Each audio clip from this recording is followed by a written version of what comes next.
नमस्ते दोस्तों, आज आपका फिर से स्वागत है सुपर अस्ट्रो यूनिवर्स में। अगर आपको हमारे इस यूनिवर्स की सभी वीडियो देखनी है तो मैंने इसकी एक प्लेलिस्ट बनाई है जिसकी लिंक मैं डिस्क्रिप्शन में डाल दी, जिसे आप ज़रूर चेकआउट करें। और अभी इस यूनिवर्स का फेज़ 6 चल रहा है और ये फेज़ 6 की तीसरी मूवी है जिसका नाम है अस्ट्रो वॉर द ब्रह्मशिव युद्ध।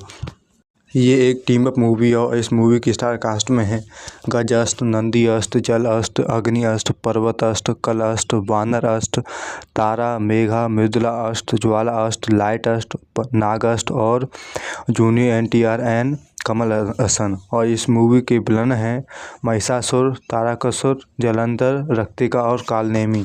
और ये कहानी जब से स्टार्ट होती है, जब कहानी की शुरुआत एक भयावह संदेश से होती है। आसमान धीरे धीरे काला पड़ने लगता है, समुद्र उफान मारने लगते हैं और पृथ्वी के अलग अलग हिस्सों में ऊर्जा संतुलन बिगड़ जाता है।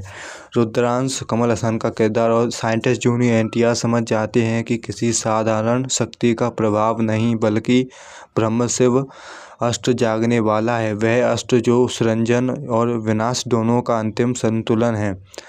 अस्त्र को इकट्ठा किया जाता है, काल अस्त्र, अग्नि, बहुत ही सभी अस्त्रों को इकट्ठा करते सभी जानते हैं कि अगर ब्रह्मशिव गलत हाथों में चला गया तो पूरा ब्रह्मांड समाप्त हो जाएगा। लेकिन दूसरी ओर महिषासुर और भी सारे असुर पहले से ही ब्रह्मशिव को पाने की योजना बना चुके हैं। अंधक छाया में रहकर उसे पूरा युद्ध कंट्रोल कर रहा है। युद्ध की शुरुआत एक प्राचीन ब्रह्मंडीय मंदिर से होती है जो समय और स्थान से परे है। मंदिर के अंदर ब्रह्मशिव की ऊर्जा धीरे धीरे जाग रही है। जैसे ही अस्त्र वहां पहुंचते हैं, असुर सेना उन पर हमला कर देती है। पहला टकराव भी भयानक होता है। अग्नि अस्त्र और तारकासुर की आग और समय की टक्कर से आसमान फट जाता है। जल अस्त्र और जलंधर के बीच समुद्र का युद्ध छिड़ जाता है, जहां पानी ही हथियार बन जाता है। गज अपनी अपार शक्ति से जमीन हिला देता है, जबकि नंदी रक्षा की दीवार बनकर सभी को बचाता है।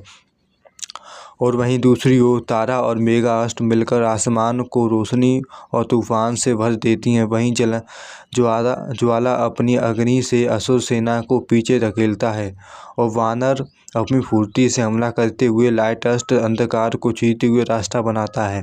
लेकिन असुर इस पूरी तैयारी के साथ आए हैं। महिषासुर अपनी नई ऊर्जा के साथ अस्त्र की शक्तियाँ को ऑब्जर्व करने लगता है। कालनेमी भ्रम पैदा करता है और अस्त्र के एक दूसरे के खिलाफ खड़ा करने की कोशिश करता है।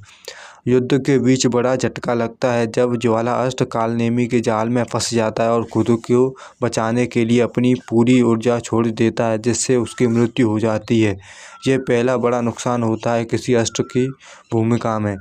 और इसके बाद तारकासुर समय को मोड़कर पर्वत अस्त्र को ऐसे क्षण में फंसा देता है जहां उसकी शक्ति काम नहीं करती और एक विनाशकारी वार में पर्वत गिर जाता है, उसकी भी मृत्यु हो जाती है। और वहीं दूसरी ओर मेघा और तारा मिलकर ब्रह्मशिव तक पहुंचने की कोशिश करती है, लेकिन रक्तिका उनकी ऊर्जा को तोड़ देती है। दोनों अपनी अंतिम शक्ति को उपयोग करने लगती हैं ताकि बाकी अस्त्र को रास्ता मिल सके। और उसी बलिदान में तारा और मेघा भी शहीद हो जाती हैं।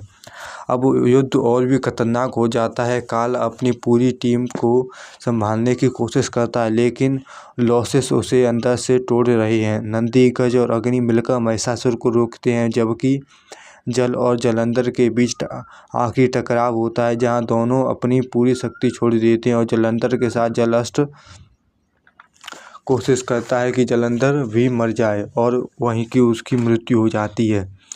कालनेमी अंत में अपना पूरा भ्रम फैलाता है, लेकिन नया नागास्त्र उसकी चाल को समझ जाता है और उसे खत्म कर देता है। कालनेमी की मृत्यु हो जाती है। अब सिर्फ वह एक ही लक्ष्य बचता है कि ब्रह्मशिव को सुरक्षित करना। लेकिन महिषासुर और तारकासुर आखिरी चाल चलते हैं जबकि अस्त्र ब्रह्मशिव के करीब पहुंचते हैं। महिषासुर अपनी सारी बची हुई शक्ति एक साथ छोड़ देता है और तारकासुर समय को फ्रीज कर देता है। एक क्षण के लिए पूरी दुनिया रुक जाती है और उसी क्षण में असुर ब्रह्मशिव अस्त्र को हासिल कर लेते हैं। अस्त्र हार जाते हैं, असुर जीत चुके हैं। अब महिषासुर हंसता है और कहता है, अब संतुलन खत्म और विनाश शुरू।